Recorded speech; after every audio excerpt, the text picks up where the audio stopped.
Tapi kalau berjamaah tidak khusyuk, tetap pahalanya 27. Kan ada imam. Atau imamnya nggak khusyuk, tetap pahalanya 27. Kan ada makmum. Atau sama-sama tidak khusyuk, imami salah terus, makmumnya gagelan kubur terus, orang khusyuk kabeh, tetap pahalanya 27. Kan ada malaikat yang mendoakan. Kalau kita berdoa, malaikat yang mengamini. Jadi tetap pahalanya 27. Itu keuntungan sholat berjamaah. Sah tidak sah, khusyuk tidak khusyuk tetap sah, pahalanya 27. Tapi kalau sendiri pahalanya 1. Kalau sah, kalau tidak sah ya 0.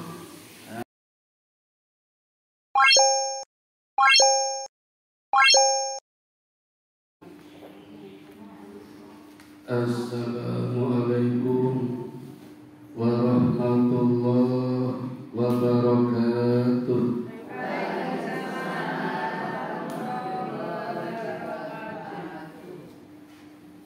Innal hamdalillah nahmaduhu wa nasta'inuhu wa nastaghfiruhu wa na'udzu billahi min syururi anfusina wa min sayyiati a'malina. May yahdihillahu fala mudilla lahu wa may yudlil fala hadiyalah.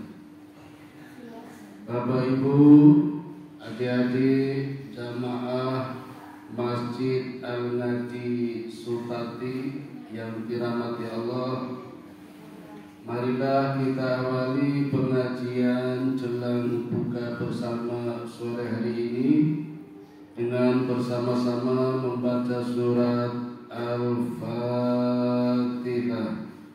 A'udzu billahi minasy syaithanir rajim. Bismillahirrahmanirrahim. Alhamdulillahi rabbil alamin. Ar-Rahmanir Rahim. Maliki yaumiddin. Iyyaka na'budu wa iyyaka nasta'in. Ihdinas siratal mustaqim.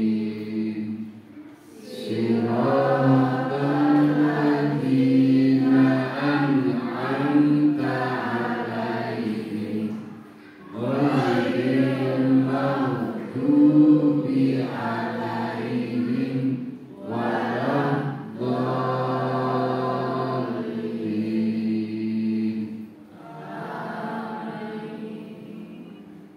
Asyhadu an la ilaha illallah wa asyhadu anna Muhammadar Rasulullah. Raditu billahi rabban wa bil islami dinan wa bi Muhammadin nabiyyan wa rasulan. Rabbi zidni ilma warzuqni fahma. Amin. Bapak Ibu yang dirahmati Allah, terakhir saya menyampaikan ngobrol lali. Iya, baru nama nopo. Boten dicatat atau kula nih boten nyatet. Enggak apa-apa nih. Lupa nih kok biasa Bapak Ibu. Al-insan mathalul khata wan nisyan. Manusia tempatnya salah dan lupa. Dia ojo sering salah, ojo sering lupa. Seingat saya terakhir menyampaikan tentang belenggu masyarakat. Dengan betul? Oh iya, sudah sebutkan ini. Sebelumnya belenggu alam.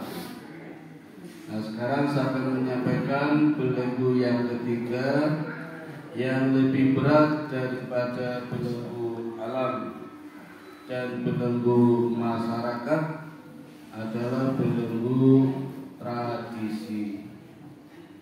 Apa Bapak Ibu? Tradisi. Tradisi itu adat istiadat, terbentuk dari kebiasaan. Orang sering melakukan kebiasaan, maka kebiasaan itu menjadi adat istiadat atau menjadi tradisi.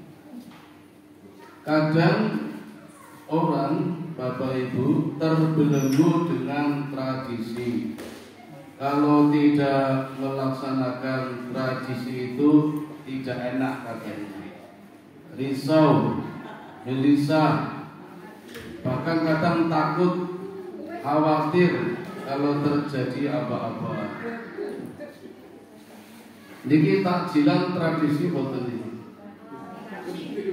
Tradisi. Jadi nek ora takjilan ora penak nggih. Ora enak ora takjilan. Ana takjilan ana sing ora melu, enak ora ya ora melu ya. Aku teko terus ora tau nyumbang enak ora. Menjadi terbelenggu lagi.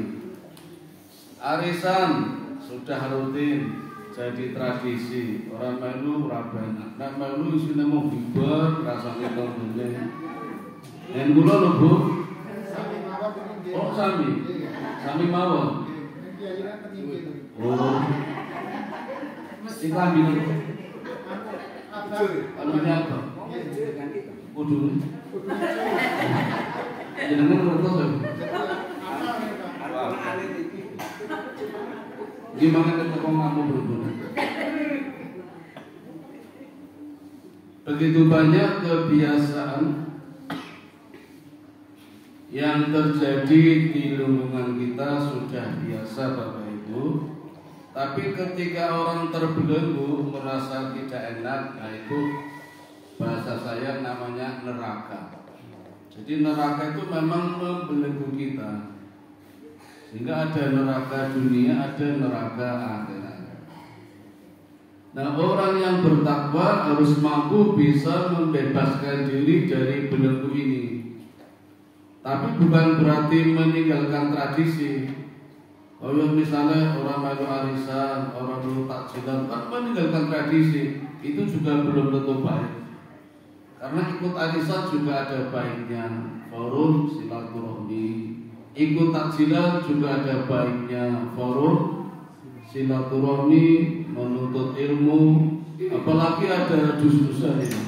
Nah orang ada teko kan masake sing mundur toh, malah bingung. Jadi memang kudu teko. Walaupun orang urun misalnya, maupun apa-apa, yang penting ikhlas. Nah Bapak Ibu, tradisi hukum asalnya adalah mubah. Boleh-boleh saja, tidak wajib, tidak sunnah, tidak haram. Karena boleh-boleh saja, maka bebas nilai, tanpa nilai. Kalau dinilai, nilainya 0. Tapi kalau dipikir nilainya 0, ya rugi Pak ya. Awes kesel loh. Seperti mungkin ada di antara kita selalu mengadakan hari ulang tahun putra putrinya. Nah, menjadi tradisi. Anaknya sudah 15 tahun masih diulang tahuni. Bahkan saya pernah diundang Pak di daerah utara, Cokro di Ningratan, pun simbah-simbah masih ulang tahun, Pak. Kalau kesadaran dari putra putrinya bagus, tapi si mbak sih jalur, aku kok orang ulang tahun nih, malah ngarani. Aku pengen hadiah kulkas. Si mbak mau ngopo kulkas? Oh, jebul seneng es batu nih kalau sering gawe ini dewe es batu. Anak orang dan dewe ini, putune orang dan dewe ini sering gawe dewe, jadi butuh kulkas. Kalau asal undang ke kondongakin itu, ya seperti itu. Jadi kayaknya udah capek-capek pesen makanan, pesen MC, kadang undang badut, tapi kok bebas nilai. Artinya nggak ada nilainya 0. Tapi kan itu kado, itu bingkisan. Bapak Ibu, dari bebas nilai ini yang nilainya 0, tradisi bisa bernilai kalau berdampak. Dampak itu akan ada kalau ada niat, ada cara melakukannya, ada tujuannya. Kalau niat, teknik dan tujuannya positif, maka tradisi yang bebas nilai tadi bisa bernilai menjadi positif. Kalau niat, teknik dan tujuannya negatif, maka tradisi yang bebas nilai tadi bisa bernilai negatif. Bernilai positif sering disebut dengan nama ibadah. Bernilai negatif sering disebut dengan nama musibah. Jadi tradisi yang kita lakukan dalam keseharian di kampung kita asalnya nilainya 0, tapi bisa bernilai positif kalau diniatkan ibadah. Tapi bisa bernilai negatif kalau diniatkan tidak baik, maka jadilah musibah. Sebaliknya Bapak Ibu, ada ibadah ngertos nggih? Amalan apa saja yang kita lakukan dalam keseharian, amalan baik diniatkan karena Allah, caranya seperti yang diajarkan oleh Nabi, itu namanya ibadah. Baik ibadah besar maupun ibadah kecil. Ibadah besar seperti sholat, puasa, zakat, haji, umrah, itu bernilai positif karena sumbernya dari Nabi. Tetapi kalau niatnya keliru, caranya salah, tujuannya tidak benar, ibadah yang nilainya positif tidak jadi bernilai positif, bahkan bisa menjadi bernilai negatif. Karena sudah menjadi tradisi yang aslinya bebas nilai, tidak bernilai, tapi bisa menjadi bernilai, tapi negatif. Paham betul? Baru satu yang paham. Rodangan ini. Ya, sekarang tak kasih contoh. Misalnya sholat. Sholat itu ibadah nih. Kalau niatnya keliru, caranya salah, tujuannya tidak benar, sholat bisa menjadi tidak bernilai. Yang harusnya nilainya besar, kalau sendiri pahalanya 1, kalau berjamaah pahalanya 27. Niku kalau niatnya betul, caranya sesuai dengan yang diajarkan oleh Nabi, dan tujuannya tidak salah, itu baru bernilai 1 kalau dilakukan sendiri, bernilai 27 kalau dilakukan berjamaah. Milih putih Bapak Ibu, ajeng sendirian atau jamaah? Alhamdulillah sudah di tempat sini, jadi sebaiknya berjamaah, tidak langsung pulang. Kula wonten Bu, bapak-bapak pun sepuh. Di daerah Tajilan kados ngaten, angsal dus-dusan niku wayai maghrib adzan malah wangsul.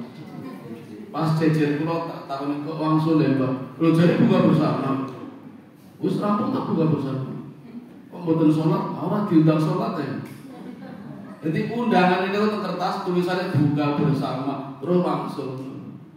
Wah, caranya ngono. Sesuk undangannya tak tambah buka bersama dan sholat berjamaah maghrib, wis rasa mulih lagi. Kamu mau kan langsung mulai untuk dus-dusan, tidak ikut jamaah. Nah itu rugi Bapak Ibu. Sholat sendiri dengan berjamaah sebenarnya beresiko sendirian Pak. Karena pahalanya satu, itu kalau sah, kalau tidak sah nilainya 0. Tapi kalau berjamaah tidak khusyuk tetap pahalanya 27. Karena ada imam. Atau imamnya nggak khusyuk tetap pahalanya 27. Karena ada makmum.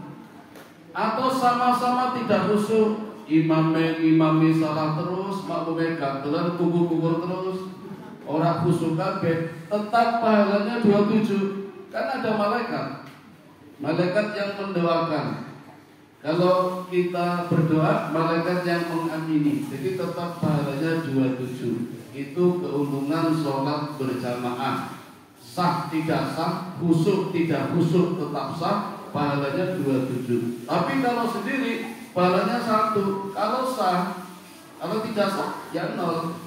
Nah itu Pak, pentingnya jamaah di situ, saling melengkapi, saling mendukung. Nah sholat ini Bapak Ibu ibadah, tapi bisa menjadi tradisi, bahkan tidak bernilai, malah negatif kalau niatnya salah, cara melakukannya tidak benar, tujuannya juga tidak benar.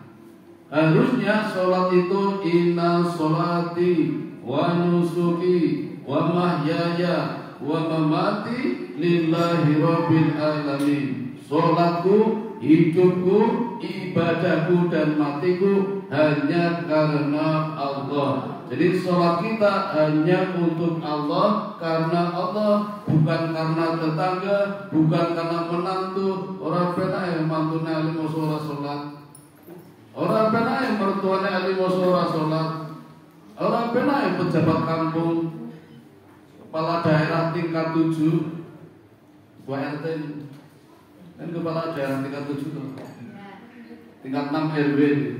Musuh orang sholat, terus sholat, tapi niatnya orang penak kalau tonggone. Wah itu namanya bukan ibadah Bapak Ibu.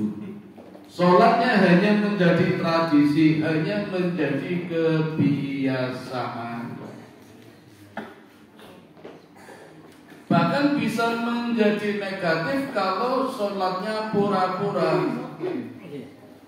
Contohnya misalnya di zaman Nabi ada orang bernama Malkis bin Sobabah.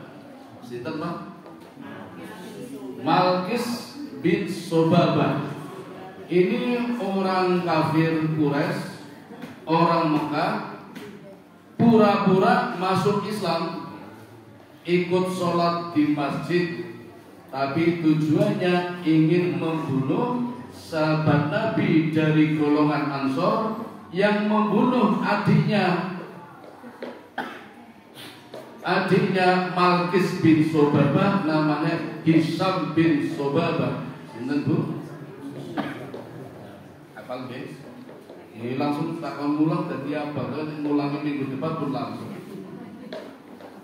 Hisam bin Sobabah ini terbunuh di perang Bani Mustalik yang membunuh golongan Ansor, sahabat Nabi yang tinggal di Madinah. Gak sengaja Pak, gak sengaja membunuh, karena terjadinya peperangan di malam hari, gelap gulita, banjir, badai, banyak angin. Jadi gak sengaja terbunuh. Kakaknya yang bernama Malkis bin Sobabah ora terima, ingin balas dendam. Maka pura-pura tinggal di Madinah, kos sama ngontrak rumah, masuk Islam, ikut sholat, mencari kesempatan pas Nabi tidak ada, ketemu nih orangnya, terus dibunuh. Dendamnya terbalas, pulang lagi ke Mekah, keluar lagi dari agama Islam, murtad lagi. Berarti sholat-sholatnya tadi yang dilakukan, walaupun berjamaah, walaupun di masjid bersama Nabi, tidak berpahala, bahkan berdosa. Karena niatnya bukan ibadah, tapi balas dendam untuk membunuh yang membunuh adiknya. Ini contoh saja Bapak Ibu, berubahnya ibadah menjadi tradisi. Contoh lagi Bapak Ibu, bulan ini panjenengan sedaya semuanya berpuasa, niatnya karena Allah. Kan sehabis tarawih biasanya bersama-sama. Awaitu somahudi an adahi fardis syahri Ramadana hadhihi sanati imanan wahtisaban lillahi ta'ala. Niat insum poso di bulan Ramadan tahun ini karena Allah, lillahi ta'ala, insya Allah berpahala karena bernilai ibadah. Di luar itu Bapak Ibu, niatnya berarti tidak termasuk ibadah. Puasanya hanya menjadi tradisi saja, menjadi kebiasaan saja, tidak bernilai, nilainya 0, bahkan bisa negatif. Quran sudah menjelaskan, Nabi juga sudah menerangkan, barang siapa berpuasa tidak karena Allah, yang didapatkan hanya lapar dan haus. Malah negatif toh. Makanya diniatkan segala ibadah karena Allah, termasuk puasa. Nanti akan mendapatkan yang lain. Dengan puasa insya Allah sehat. Dengan puasa insya Allah menjadi orang yang sabar. Dengan puasa tujuan besarnya la'allakum tattaqun, menjadi orang yang bertakwa. Itu kalau niatnya betul, cara melakukannya seperti yang diajarkan Nabi, dan tujuannya juga tidak keliru. Maka puasanya benar-benar ibadah, bukan tradisi yang tidak bernilai. Ini wonten lho Bapak Ibu teng Bantul niku pemuda-pemuda seusia gini, puasanya bukan karena Allah Pak. Puasanya mencari kekebalan biar tidak bisa ditembak tidak mempan, pelurunya bisa ditangkap. Wah, hebat sekali.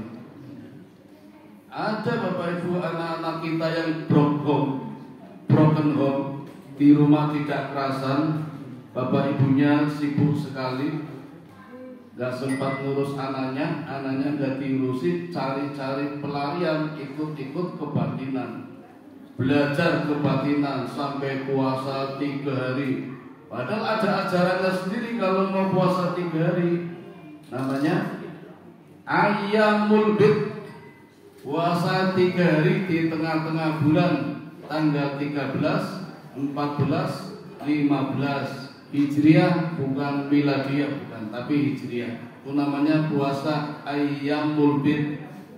Ini ada Pak di desa-desa, di gunung-gunung, orang berpuasa 3 hari untuk mencari kekebalan, terus mengamalkan ayatnya yang dibaca biasanya ya naru kuli bardan wassalaman Ibrahim, biar dibakar tidak mempan. Seperti Nabi Ibrahim ketika dibakar di bara api yang sangat tinggi, Nabi Ibrahim diselamatkan Allah. Nabi Ibrahim hanya membaca zikir, nasrum minallah wa ni'mal wakil, nikmal maula wa ni'mal nasir. Nasrum minallah wa ni'mal wakil, nikmal maula wa ni'mal nasir. Entah berapa kali di dalam api yang sangat besar, Nabi Ibrahim hanya membaca kalimat ini. Ibu-ibu, saya pernah melihat sendiri seorang dokter membaca kalimat ini tadi. Nasrun minallah wa ni'mal wakil, nikmal maula wa ni'mal nasir. Dengan kenal dokter Mun Sayana betul. Oh, rakyat. Dokter kandungan. Tengok Aku alaman gitu. Elingan betul. Nggih. Oh dulu kan pun tamu mboten babaran itu ra. Nek sing pun babaran kenal itu. Oh betul. Terakhir saya masuk ke ruang itu, ruang tempat melahirkan itu. Dokter Munzai membaca ayat itu. Insya Allah dimudahkan Allah melahirkannya. Mudah sekali. Boten percaya nyobi bebaran malih. Pakai ayat ini nanti gampang. Ibrahim dimudahkan Allah, diselamatkan Allah. Allah hanya berfirman, wahai api, dingilah kamu dan selamatkanlah Nabi Ibrahim. Nah banyak pemuda sekarang ngapakan ayat ini Bapak Ibu, katanya biar dibakar tidak mempan. Aja nyobi boten. Makanya gini, boten modal dengan nyobi lungguh di atas kompor gas. Turube kali moco ya naru kuni bardan wassalaman Ibrahim. Insya Allah hangus. Mukjizat kok dilawan benten. Nah itu niatnya sudah keliru. Itu tidak bernilai nol, malah menjadi negatif. Berubah ibadah menjadi tradisi. Sekarang tak balik, ada tradisi yang bisa menjadi ibadah. Tradisi bukan dari Nabi, sumbernya bukan dari Nabi, entah dari siapa, mungkin karena kebiasaan, turunan dari nenek moyang, orang tua kita, simbah-simbah kita. Coba dengan ngertos boten sejarah arisan terbagi saking putih. Ngerti toh? Ngerti ono arisan toh? Termasuk takjilan tuh ada takjilan biyen-biyennya orang ngerti. Kulo ki mboten ngertos. Tetapi bisa bernilai positif, bisa menjadi ibadah kalau niatnya karena Allah, cara melakukannya baik dan tujuannya benar. Adik-adik suka sepak bola? Suka ya? Oh jangan main. Riyen wonten Bu, wong edan niku nonton bal-balan nang pinggir lapangan. Sing bal-balan dunake edan kabeh kok. Wedan iki bal siji ora pitak loro niku. Ora kuat tuku dhewe kok. Iku sing ngomong wong edan lho iki. Wong edan menake pemain bal-balan edan kabeh. Bal siji ora buta ora kuat tuku dhewe kok. Sepak bola Bapak Ibu kula ngarani tradisi karena di zaman Nabi tidak ada. Saya belum pernah baca sejarah Nabi mengikuti Liga Quraisy. Yang ada Liga Indonesia, Liga Inggris, Primer. Tetapi Bapak Ibu kalau sepak bolanya diniatkan karena Allah, cara melakukannya sesuai dengan syariat, tujuannya benar, sepak bola walaupun hanya bermain-main bisa bernilai positif dan mendapatkan pahala.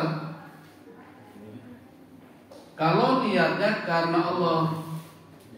Apa niatnya? Kalau adik-adik latihan sepak bola, latihannya niatnya apa? Karena Allah, ibadah, persiapan jihad. Persiapan jihad. Orang Islam yang kuat lebih dicintai Allah daripada orang Islam yang lemah. Untuk menjadi orang Islam yang kuat harus berolahraga. Olahraganya apa? Monggo bebas, yang penting sesuai dengan syariat. Nah, sepak bola yang dilakukan di negeri kita kira-kira sesuai dengan syariat boten? Koreson jawab. Saya tanya adik-adik, kalau sepak bola pakai celana pendek atau panjang? Pendek. Aurat laki-laki dari mana sampai mana? Dari pusat sampai lutut. Dikonek bal-balan kelihatan auratnya boten. Nah, kelihatan toh. Berarti sepak bola yang kita lakukan belum sesuai dengan syariat. Nek pengen syariat jangan nganggo training seperti kesebelasan Arab yang dulu Pak Ini Arab sekarang boten. Kulo kelingan dulu pernah Indonesia tanding lawan Arab 8-1. Menang? Arab. Indonesia yo menang. Menangis. Amun siji wis ngegolke Joko Malis, kelingan boten Joko Malis. Wis. Iku nganggo training Bu kulo kelingan bar kuwi ora ono mali bal-balan nganggo training kebanyakan kata pendek. Nek kulo usul ora dirungokke sapa wae canggih. Kalah. Monggo Bapak Ibu yang hobinya olahraga, lakukanlah sesuai dengan syariat agar bernilai ibadah. Dan jangan lupa diniatkan berjihad. Nabi punya kebiasaan Bapak Ibu setiap waktu duha, bersolat duha niku latihan perang. Jadi di depan masjid kan jembar lapangannya kathah. Mriki wonten lapangan boten ini. Neten SD Netral malah jembar nggih. Niku wonten masjid itu, Masjid Abdurrahman. Ning lapangannya rada netet jane sungguh latihan niku. Nabi sering latihan pas salat duha, latihan berkuda, latihan gulat, latihan memanah. Coba dibagi-bagi itu. Yang sana gulat, yang sana memanah, yang sana berkuda. Itu Nabi Bapak Ibu. Sahabat disuruh milih senengnya yang mana itu. Nah yang gulat itu latihan Bapak Ibu setiap pagi. Hanya latihan tapi niatnya persiapan jihad. Kalau sewaktu-waktu musuh datang bisa melawan. Kalau sewaktu-waktu ada perintah perang bisa melawan. Karena sudah terbiasa latihan. Walau hanya latihan, Nabi dan para sahabat serius, tidak main-main. Karena niatnya memang berjihad. Maka saya sarankan sama adik-adik yang masih sekolah, kalau pas pelajaran olahraga serius walaupun latihan agar bernilai ibadah dan bernilai jihad. Orang mau cari nilai, sing penting KKM, ora sompayu, ora apa-apa. Wah, nanti kelemak-kemer itu. Nah, saat latihan gulat Bapak Ibu, yang juara mesti di antara dua orang. Kalau tidak Umar bin Khattab, ya Ali bin Abi Thalib. Gak ada orang lain, juaranya terus Bang. Hari itu yang juara Ali bin Abi Thalib. Bahkan Ali bin Abi Thalib Bapak Ibu mampu mengalahkan langsung 3 orang Bang. Gulat dikeroyok 3, Ali mampu membanting semuanya. Bahkan mengunci 3 orang sampai tidak bisa bergerak. Ali juara. Walaupun latihan, Ali senang, "Wore, aku menang, aku juara." Ali bin Abi Thalib. Tiba-tiba ketika Ali masih di atas ring itu, jadi dulu pakai ring juga Pak, pakai pohon kurma, batangnya tancapkan 4 di pojok-pojokan, terus pakai kegebok kurma itu dibuat tali seperti ring tinju itu, tapi di tengahnya masih pasir, belum ada karpet dulu itu. Pas Ali senang, hore, aku menang. Tiba-tiba ada orang, ya Nabi Muhammad, ternyata Nabi Muhammad SAW naik di tengah ring dan bilang kepada Ali, "Ya Ali, kamu sudah ditunggu oleh seseorang yang menantang kamu di balik bukit sana." Ali langsung permisi Pak, meninggalkan ring, lari menuju bukit, menemui orang yang katanya Nabi sudah menunggu. Sampai di sana ternyata betul ada ring juga Pak, dan di tengah-tengahnya ada orang yang sudah menunggu siap menantang Ali. Cuma orangnya pakai jubah, jadi nggak kelihatan wajahnya, seperti Mike Tyson kalau mau tinju itu loh Pak, kan pakai jubah tuh Pak, orang keton itu. Nah begitu Ali naik ring, kemudian tanding melawan orang yang menantang ini, tidak lama Bapak Ibu, hanya 1-2 gerakan saja Ali terjatuh, dikunci, nggak bisa bergerak dan mengatakan, "Aku kalah, oke aku kalah, aku nyerah." Tapi izinkan aku ya Tuhan, ingin tahu siapa sesungguhnya Tuhan yang bisa mengalahkan aku. Lalu dibuka jubahnya. Siapa Bu? Nabi Muhammad ternyata. Ini mukjizat apa? Coba Bapak Ibu, waktu diring yang tadi, kan Nabi bilang, ya Ali, kamu sudah ditunggu orang di balik bukit sana. Itu yang bilang Nabi. Ali langsung lari. Kok nggak ada yang lihat Nabi ya? Tahu-tahu Nabi sudah di sana, sudah pakai jubah, sudah menunggu. Berarti kan mukjizat, nggak ada yang lihat Nabi kemana larinya. Tahu-tahu udah di sana itu. Dan Ali nggak tahu kalau itu Nabi. Setelah dikalahkan, minta maaf, ingin melihat siapa yang mengalahkanku, ternyata Nabi. Ini luar biasa Bapak Ibu. Nabi memberikan pelajaran kepada kita dua hal Bapak Ibu. Yang pertama kata Nabi, jangan berlaku sombong. Walaupun latihan, walaupun menang, Nabi gak suka. Ternyata Nabi kita gak suka orang-orang yang euforia, membanggakan diri. Wah aku menang, wah aku hebat. Kata Nabi, itu termasuk kesombongan. Maka harus dikalahkan. Yang kedua, walaupun Nabi mengalahkan, tapi Nabi tidak membuat orang yang dikalahkan malu. Coba Bapak Ibu, kalau Ali dikalahkan tadi di ring yang satu, di ring yang pertama, waktu banyak orang, Ali kalahkan, malu toh Pak?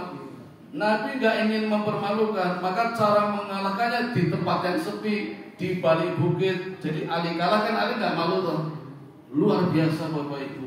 Nabi tidak pernah mempermalukan orang. Coba kita kan sering ya mempermalukan orang. Kadang kalau perlu di tempat ramai main kapok jadinya juga. Nabi gak suka. Nabi gak suka menyalahkan orang walaupun itu orang salah, biar tahu salahnya sendiri. Termasuk istrinya Bapak Ibu, Aisyah itu Nabi gak pernah menyalahkan. Makanya banyak orang berkata wanita nggak pernah salah. Pernah dengar Pak? Saya itu kemarin baru menasehati murid saya Pak. Kelas 10 kok wani ngomong kali kulo. Perempuan Pak, diwandani ngayal, PR ora digarap, tugas nggak dikerjakan, neng kelas bengesan. Pak kandani ngayal. Pak, saya wanita loh Pak. Ya terus wanita kan nggak pernah salah Pak. Ngomong sopo banyak itu ustaz-ustaz ceramah wanita nggak pernah salah. Ya tak balik, Mbak, nek wanita nggak pernah salah, kenapa di neraka banyak wanita? Ayo, respon jawab. Awas menang tuh bocah. Kalau di neraka banyak wanita berarti punya salah. Kok iso ngomong orang deh salah? Tambung kembali ke cerita tadi.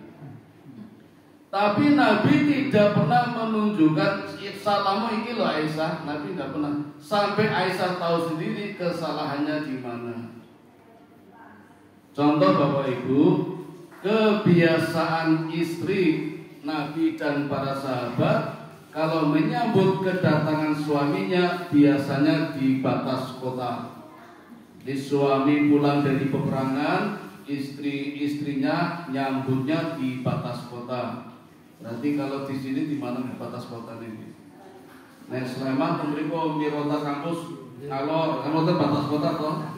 Pak Andi datang dari sana, istrinya udah nunggu di sana. Saat ini boten gitu. Wow, padahal katanya kemajuan teknologi, ada mobil, ada Grab, malah boten. Istri Nabi sahabat dulu gitu. Kalau pulang kerja udah disambut, ditunggu di terminal, di stasiun, nyambut suaminya. Terus dipapah karena capek habis perang. Terus dibuatin kopi.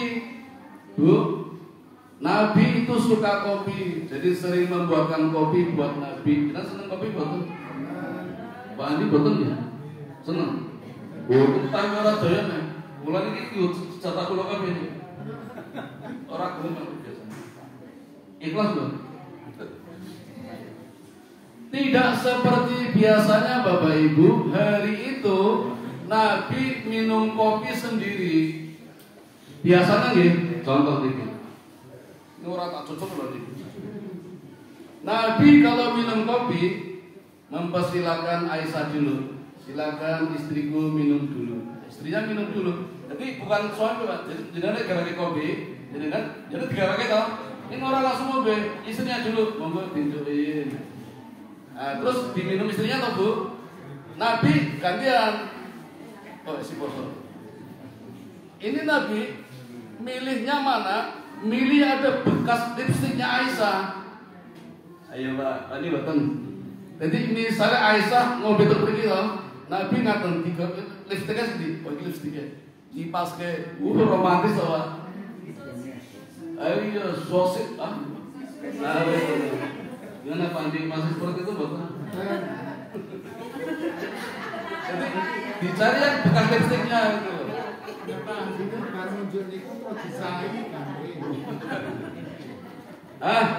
Diomen Nabi toh, diomen Nabi, istrinya kan minum lagi, nyari yang bekas Nabi tadi mana, ditipaskan gitu. Bekas rokok. Wah, orang rokok, Nabi bukan rokok, Nabi bukan rokok. Jadi cerup ganti nanti entah. Biasanya seperti itu. Hari itu Bapak Ibu, Nabi tidak diminum dewe, cerup letakkan. Aisyah tidak ditawari. Sampai penasaran Pak, aku orang ditawari ya. Tinggal dikit hampir habis, langsung diserobot Aisyah, dinteke. Nabi cuma senyum gak marah. Apa yang terjadi Bapak Ibu? Aisyah langsung sungkem jaluk ngapura, jebul kopine ora enak, asin campur garam. Kopi pahit wajar Pak, kopi pahit, sing manis kopi kok. Begitu Bapak Ibu, Nabi tidak menyalahkan Aisyah. Sampai Aisyah tahu sendiri kesalahannya. Oh ternyata aku nggak pakai orang enak, asin campur garam. Minta maaf lah, biasa gitu. Nabi nggak pernah nyalakan istrinya. Sampai Aisyah tahu sendiri kesalahannya. Ini, kalau bapak-bapak, tasifan nyalakan bojone nih. Iya, nggak semua kopi orang mata melek. Bojone itu lagi. Alusnya karo warung halus banget. Yuk kopi yuk. Itu Bapak Ibu. Bukan ya. Makanya mau diabani. Tak lanjutkan sebentar. Ini kebiasaan Nabi latihan gulat di waktu pagi. Tradisi, kebiasaan tapi bernilai ibadah, dapat pahala karena diniatkan ibadah karena Allah dan jihad. Latihan perang. Terus yang sebelah sini, sana ya, ini gulat sini, sana berkuda. Kudanya hebat Bapak Ibu, tidak seperti kuda-kuda tempat kita latihan berkuda cuma duduk di kuda. Nabi tidak. Zubair bin Awam jagoannya, kalau naik kuda Pak itu berdiri di atas kuda sambil megang panah. Jadi kalau saya contohkan gini Bapak Ibu. Ini nggak ada kudanya ya, tapi berdiri di atas kuda, megang panah, panah langsung dilontarkan. Itu Zubair bin Awam, jagoannya itu. Salam, alhamdulillah. Mari Bapak Ibu kita buka bersama menikmati takjil yang diunduh oleh Mbak Alfira, sama Ibu Ningsih atau Edo Salon.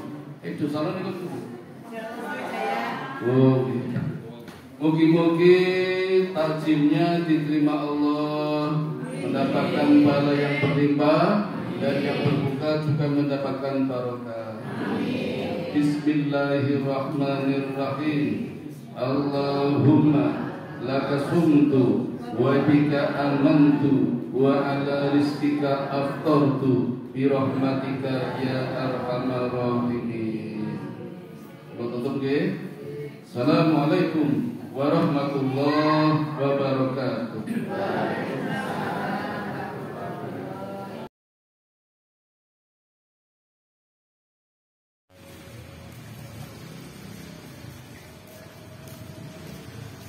Allahu Akbar.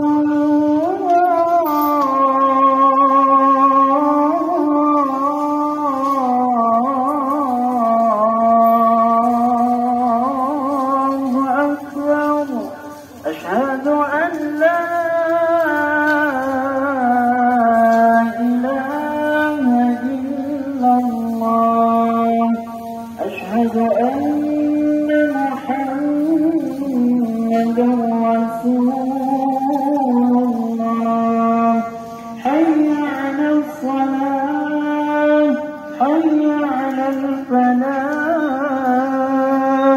قد قامت الصلاة قد قامت الصلاة الله أكبر الله أكبر لا إله إلا الله